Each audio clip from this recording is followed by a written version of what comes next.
Qualcomm is built on a business model that shouldn't exist, but does. The company collects royalties on 5G smartphones it had no hand in designing or manufacturing. Every phone maker in the world pays Qualcomm a percentage of the selling price simply for using wireless communication technology that Qualcomm invented. That's $6.6 billion annually at 69% operating margins. The patent portfolio is 130,000 plus patent families covering the foundational technology that makes cellular communication possible. The essential 5G patents are the kind that can't be designed around. They're baked into the wireless standard itself. Qualcomm didn't just invent a chip, it invented the protocol that all chips must use. Irwin Jacobs founded Qualcomm in 1985 with 6 co-founders in San Diego, and in 1989 the team invented CDMA, Code Division Multiple Access, the signal processing approach that became the foundation of every major cellular standard from 3G through 5G. That single invention created a licensing franchise that has compounded for 35 years. The 2018 moment was pivotal. Broadcom launched a $117 billion hostile takeover bid, the largest attempted acquisition in tech history, and the U.S. government blocked it on national security grounds. The intervention validated that Qualcomm's wireless technology infrastructure was too strategically important to allow foreign control. The Apple settlement in 2019 was the other defining moment. Apple had spent 2 years fighting Qualcomm's licensing terms, designing Intel modems into iPhones to avoid dependency. When Apple settled and reinstated Qualcomm as its sole 5G modem supplier, the market learned that the patent portfolio's power exceeded any single customer's ability to route around it. Cristiano Amon took over as CEO in 2021 with a clear mandate: diversify beyond handsets. The chip business was 60% plus dependent on smartphone revenue, which made Qualcomm a pure play on handset cycles. Amon accelerated the automotive and IoT strategies that have since produced a $45 billion automotive design win pipeline. Snapdragon X Elite is the newest chapter. Microsoft's Copilot Plus PCs, the AI-native Windows laptop category, are built exclusively on Snapdragon X Elite processors. The chip achieves performance parity with Apple M-series silicon at competitive price points, and suddenly Qualcomm has a path into the $100 billion PC market it never competed in before. The business model breaks into 3 segments. QCT Semiconductors generates $30.8 billion, the chip business. QTL Licensing generates $6.6 billion at 69% operating margins, the royalty engine. Together, they produce a business with the financial leverage of a software company and the growth profile of a semiconductor company. The automotive segment is the visibility story. $3.8 billion in current revenue growing at 55% annually. But the design win pipeline of $45 billion represents committed future revenue from BMW, Mercedes-Benz, Volvo, and GM. Automotive design wins convert to revenue over 3 to 5 year model cycles, meaning the pipeline already prices in growth through 2030. The 22-year dividend growth streak is remarkable context for a semiconductor company. From $2.48 annually in 2019 to $3.40 in 2024, growing at double digits annually. The dividend growth reflects the durability of licensing revenues, even through semiconductor cycle downturns. On the competitive radar, Qualcomm scores 95 on 5G patent portfolio, essentially the highest possible for a company in this space. The handset diversification axis score of 42 reflects the remaining concentration risk. 59% of chip revenue still comes from handsets. That's the multiple suppressor the thesis is about resolving. The global network spans 170 plus countries, with 130,000 plus patent families that cover every 5G device shipped annually. 4 billion devices per year pay into the royalty system. 10 plus automotive OEMs are locked into the Snapdragon digital chassis platform. The network effect of being embedded in the standard itself creates a structural moat that competitors can challenge in individual markets but cannot eliminate. Cristiano Amon's background as an electrical engineer who built his entire career inside Qualcomm, from junior engineer to CEO over 26 years, means he has the deepest possible understanding of the technology, the licensing portfolio, and the customer relationships. The diversification bet he's executing is rooted in technical judgment, not financial engineering. Qualcomm has built a business model that is structurally unusual in technology. The licensing division collects royalties on 5G smartphones it didn't design. The chip division sells processors that compete with Apple Silicon for the first time. And the automotive division has a $45 billion pipeline of design wins that hasn't started recognizing revenue yet. The investment thesis is about the diversification trade. If Qualcomm can grow automotive from $3.8 billion to $9 billion by 2030 and establish Snapdragon as the PC AI chip of the Pilot Plus era, the handset concentration risk that has suppressed the multiple for a decade becomes a smaller share of a larger business, and the 22-year dividend track record gets a much longer runway. Qualcomm reported Q1 FY2026 revenue of $11.68 billion, up 17.1% year-over-year, beating the $11 billion estimate.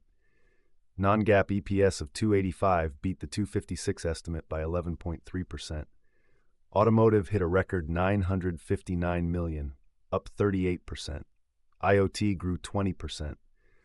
The stock rose 13 to 16% after hours on the broad-based beat. Qualcomm was founded in 1985 and is headquartered in San Diego, California. The company operates through two business segments: QCT, Qualcomm CDMA Technologies, designs and sells Snapdragon system-on-chip processors for smartphones, PCs, automotive systems, and IoT devices. QTL, Qualcomm Technology Licensing, licenses Qualcomm's vast portfolio of wireless patents essential to 3G, 4G, and 5G standards to every smartphone manufacturer in the world. Qualcomm designs chips but does not manufacture them. TSMC and Samsung Foundry fabricate on Qualcomm's behalf. At $171 billion in market cap, Qualcomm trades at 14.8 times forward earnings, a discount to semiconductor peers despite leading growth. CEO Cristiano Amon has led the company since 2021, driving the diversification from smartphone dependence toward automotive, PC, and IoT. Qualcomm has raised its dividend for 22 consecutive years and yields approximately 2.1%. Q1 FY2026 revenue of $11.68 billion beat the $11 billion estimate, a 6.2% outperformance. Revenue grew 17.1% year-over-year. Non-GAAP EPS of $2.85 beat the $2.56 estimate by 11.3%. Non-GAAP operating margin reached 29.8%, expanding 120 basis points year-over-year. The automotive segment was the standout. At $959 million, up 38% year-over-year, automotive set a new quarterly record. The Snapdragon digital chassis platform is winning design wins at Mercedes, BMW, General Motors, and Stellantis for cockpit, ADAS, and connectivity. The $45 billion design win pipeline represents multi-year revenue visibility through FY 2029. QCT handsets grew 12% year-over-year to $7.74 billion, driven by AI-enhanced Snapdragon 8 Elite adoption at Samsung, Xiaomi, and Oppo. Average selling price per chip has risen approximately 15% over 3 years as OEMs pay premiums for Qualcomm's on-device AI architecture. The 45 TOPS NPU in Snapdragon 8 Elite is the key differentiator. The IoT segment grew approximately 20% year-over-year to $1.74 billion, driven by industrial automation, edge AI deployments, and enterprise Wi-Fi upgrades. QTL licensing revenue was $1.22 billion, stable and high margin, representing pure royalty income from every 3G, 4G, and 5G smartphone sold globally. Operating cash flow in Q1 FY2026 was approximately $3.1 billion. Free cash flow on a trailing 12-month basis was approximately $9.8 billion. Qualcomm returned $1.2 billion in buybacks and paid approximately $850 million in dividends in Q1 FY2026. Management raised full-year FY 2026 guidance. Q2 FY 2026 revenue guidance was $11.5 to $12.3 billion, midpoint $11.9 billion. Non-GAAP EPS guidance was $2.70 to $2.90, midpoint $2.80. The guidance raise validated the broad-based beat and suggested automotive momentum was accelerating, not a one-time event. Cristiano Amon became Qualcomm's CEO in 2021 and has driven a strategic repositioning from smartphone-dependent chipmaker to multi-platform AI semiconductor company. Amon came up through Qualcomm's QCT engineering and business development organization and led the Snapdragon product line before becoming CEO. His compensation structure includes milestones tied to automotive and IoT revenue growth, directly aligning his incentives with the diversification thesis. Analyst consensus heading into Q1 FY2026 was approximately 24 buy ratings, 8 holds, and 1 sell. The average price target was $185, representing 17% upside from the pre-earnings price of $158. After the beat, multiple analysts raised targets above $200. The bull case on the street centers on the valuation discount and automotive duration. At 14.8 times forward earnings, Qualcomm trades at a discount to its semiconductor peers, despite growing at 17% year-over-year. Morgan Stanley maintained overweight with a $200 target, arguing the Apple modem risk is overstated and already priced in. JP Morgan raised its target to $205 after the beat, citing the automotive record as the defining data point. The $45 billion design win pipeline represents revenue through FY 2029, a 5-year visibility window.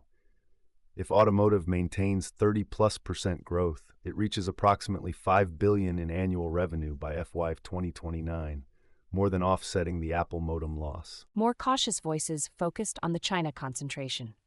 With 60% of revenue from Chinese customers, a U.S.-China trade escalation or export control expansion targeting Qualcomm's customers could replicate the Huawei scenario.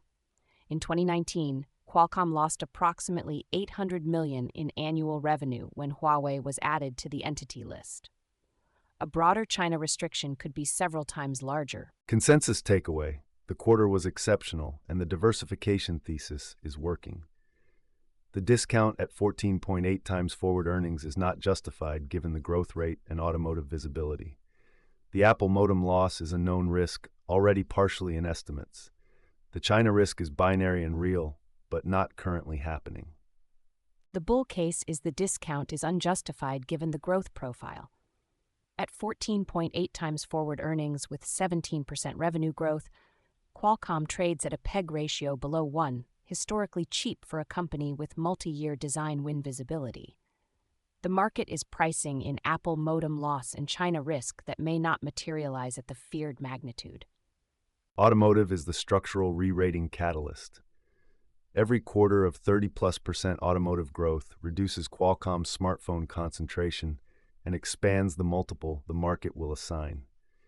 When automotive reaches 20% of revenue expected by FY 2027, Qualcomm will attract automotive semiconductor multiples rather than smartphone chipmaker multiples. The re-rating potential is 20 to 25 times forward earnings. On-device AI spending is a second re-rating catalyst. As generative AI migrates from cloud to edge devices, iPhones, Android flagships, Copilot PCs, Qualcomm's NPU architecture becomes the critical enabler. Rising handset ASPs from AI feature differentiation, expand gross margins without volume growth, improving earnings quality. The bear case starts with Apple. Apple currently sources modems from Qualcomm for iPhone 16 Pro and Pro Max models. Apple launched its first in-house C1 modem in early 2025 in the iPhone 16e. The transition to full in-house modem sourcing is expected by FY 2027. Apple represents approximately 20% of QCT revenue, a $2 to $2.5 billion annual risk. China concentration is the binary risk. 60% of Qualcomm's revenue comes from Chinese smartphone and IoT customers, including Xiaomi, Oppo, Vivo, Honor, and Huawei. U.S. export controls expanded in late 2023 and could expand further. A broad restriction on advanced semiconductor sales to Chinese OEMs could reduce Qualcomm's revenue by $4 to $6 billion annually. The ARM lawsuit is an unresolved legal risk. ARM sued Qualcomm in 2022 over custom CPU design licensing terms after acquiring Nuvia. An adverse ruling could require Qualcomm to pay significantly higher royalties on its Orion CPU architecture, the competitive advantage in Snapdragon X Elite. The case is ongoing and the outcome is uncertain. Automotive revenue concentration in design wins creates execution risk. The $45 billion pipeline represents commitments from automakers, not guaranteed revenue. If a major design win customer delays a platform launch or cancels a program due to EV demand softness, revenue expectations would have to be reset. The semiconductor peer comparison, QCOM versus Broadcom and Marvell. Broadcom trades at 22.5 times forward earnings, reflecting its software and enterprise networking exposure. Marvell at 28.4 times forward earnings is pricing in AI data center networking growth.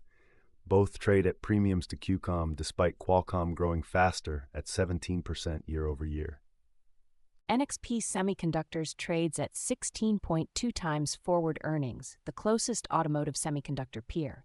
NXP has approximately 50% automotive revenue exposure and trades at a slight premium to Qualcomm's 14.8 times. As Qualcomm's automotive mix increases, the market may eventually assign NXP-like multiples to the entire QCOM business. Skyworks at 13.5 times forward earnings illustrates the floor multiple for a smartphone-concentrated chip company. Qualcomm at 14.8 is closer to Skyworks' multiple than to Broadcom or Marvell, despite having faster revenue growth and stronger diversification.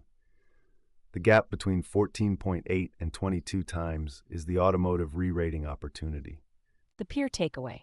Qualcomm trades at a discount to every semiconductor peer except Skyworks.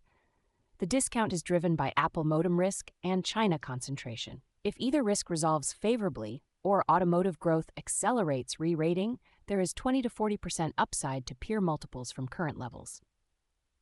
Pre-earnings options positioning was bullish. The put-call ratio was approximately 0.68, well below neutral, reflecting call accumulation. The options market implied a 6 to 8% earnings move. The actual 13 to 16% after-hours gain significantly exceeded the implied move, confirming the magnitude of the automotive record beat surprised even bullish options traders. Post-earnings call activity was aggressive. Buyers accumulated the $160 and $175 strike calls for June immediately after the print. The thesis: Qualcomm's gains after strong beat guidance raise quarters historically extend over the following 2 weeks as institutional rebalancing towards semiconductor weighting occurs. CEO Cristiano Amon and Qualcomm's executive team participated in standard equity compensation programs. Qualcomm returned $1.2 billion in buybacks in Q1 FY2026 at prices around $150 to $160. The buyback at those prices reflects management confidence the stock was undervalued relative to the automotive growth trajectory. Qualcomm's dividend history reinforces the capital return discipline. The company has raised its dividend for 22 consecutive years, from $2.60 in FY 2020 to $3.40 in FY 2026. Free cash flow of $9.8 billion covers the annual dividend by approximately 3 times. The capital return program targets returning 75% of free cash flow through dividends and buybacks. Qualcomm delivered 17% revenue growth, 11% EPS beat. Automotive record at $959 million, up 38%, guidance raised. The diversification thesis is working. The discount at 14.8 times forward earnings is unjustified given the growth rate. Risks are real. Apple modem loss, China concentration, ARM lawsuit. At 14.8 times, QCOM offers value plus growth in semiconductors. Watch automotive above $900 million in Q2 and any Apple modem sourcing disclosure for iPhone 17. Financial data and charts sourced from Financial Modeling Prep. Charged Alpha is for informational and educational purposes only. This is not investment advice. Always do your own research before making investment decisions. Thanks for listening to Charged Alpha. Subscribe and leave a review if this was useful. New episodes every earnings season. See you on the next one. Ooh-wee-doo! That ticker tape starts dancing fast. A bull market thrill that's built to last. Dividends are ringing up the swing. Listen.